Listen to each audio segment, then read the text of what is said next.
ملک میں پراپرٹی کی فروخت پر نان فائلر خریدار اور فروخت کنندہ پر مجموعی ٹیکس 18.5% کی بلند ترین سطح پر پہنچ گیا ہے۔ تفصیلات علی عمران سید کی رپورٹ میں۔ 1 جولائی سے مکان، پلاٹ یا فلیٹس کی خرید و فروخت پر ٹیکس بڑھا دیے گئے۔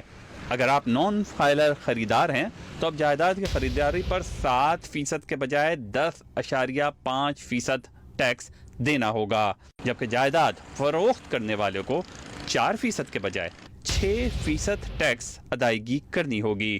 ان ٹیکسوں میں پراپرٹی قدر کی 1% اسٹیمپ ڈیوٹی جبکہ 1% ٹاؤن ٹیکس بھی شامل ہے۔ نان فائلر پہ 18.5% ٹیکس ہو گیا ہے آپ کا پراپرٹی ٹرانزیکشن پہ، جو کہ بہت زیادہ ہے، انبیئریبل ہے۔ ایک تھریشولڈ کا مقرر کریں کہ اتنی قیمت سے زیادہ ہو تب وہ چارج کریں ٹیکس، ایڈوانس ٹیکس اور گین ٹیکس۔